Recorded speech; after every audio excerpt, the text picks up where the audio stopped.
Yo, what's up? So as I make this video, I'm on day 2 of a 7-day water fast, which basically means that for 7 days I'm eating no food and only drinking water.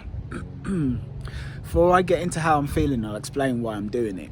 There's a scientist who, in 2016 I think it was, won a Nobel Peace Prize for basically figuring out that fasting, as in going extended periods of time without actually eating, is ridiculously good for you. The reason being, it kind of goes like this. Your body, my body, everyone's body, animals' bodies, were either building, as in like taking in food and digesting, or we're basically repairing. Now, the way we eat in the Western world, we constantly eat and constantly eat and constantly eat. And because we do that, we never give our bodies a chance to repair. When you stop eating for extended periods of time, your body goes into a process called autophagy. When autophagy kicks in, your cells just start healing themselves. It's kind of like this. A good way to think of it is, imagine you have a restaurant and you've got people coming into the restaurant all day, like all day the restaurant's full. There's no time for the staff to clean the restaurant. Once the restaurant is empty with no customers, then the staff have a chance to be like, okay, let's clean the floors. Okay, let's restock the food. Let's restock the chicken or the butter, blah, blah, blah. That's kind of what your body does. And people who fast experience massive health benefits. But as well as doing it for that, I'm also doing it because it's like, how can I put this? Food is kind of a drug, you know? And in terms of like cultivating strong masculinity, something I've learned is like being a man, being a powerful man, it's all about the ability to get things done at the expense of your own pleasure and to be able to withstand discomfort. That's more or less what masculinity is, in my opinion.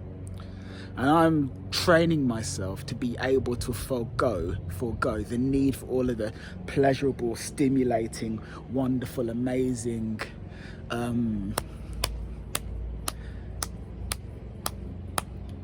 weakness-inducing things that I love. But anyway, how do I actually feel now, like day 2? Well, you know what? I've been vacillating. It's kind of like, sometimes I feel like I'm really hungry and I need food. And then sometimes I feel like, oh, I'm actually quite glad that I'm not eating because I don't have the option of eating food and I can focus on other things. It's kind of weird, but I haven't eaten since 10 o'clock on Sunday. I feel kind of weak, slightly, not crazily so, but slightly. Like my body doesn't have like the available sugar in its system that it usually does, and I'm slightly lethargic. Otherwise, you can see me, I mean, I'm all right, you know. I'm all right, but a little bit weak. Yeah, it's kind of hard getting out of bed this morning. But I feel good though. I feel good. Number one, like when you fast, your body like burns fat, which isn't at all why I'm doing it, but it's like a pleasant side effect. So if you look here, you know, not looking too bad, that's nice. But I feel all right.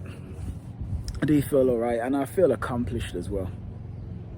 I feel very accomplished. But you see, this kind of goes to show though, it's like, we don't need the things that we think we need. We really don't. Because I haven't eaten since Sunday, and right now it's like, what, 2 o'clock on a Tuesday? I'm all right. I am all right. And here's the thing, like in society, they say, oh, you need to have breakfast, lunch and dinner. Those are the cornerstones of healthy eating. But then actually, that's not true. The healthiest way to eat isn't necessarily to do extended fast like I'm doing, although they're incredibly healthy, but like intermittent fasting, where you might eat within a small window of time every day. Like you fast for like 20 hours and then you eat within 4 hours, something like that. Or 16-8, where you fast for 16 hours and eat within 8 hours. That's actually the healthiest way to do things, because you give your body a chance to cleanse. When you're not eating, your body's cleansing. That's the reason why, this is the reason why when you're sick, you lose your appetite. That's the reason why, because your body's trying to heal itself. And because your body's trying to heal itself, it's like, bro, stop eating. We don't need this food. But yeah, so this is day number 2. I'll be back tomorrow. and take care.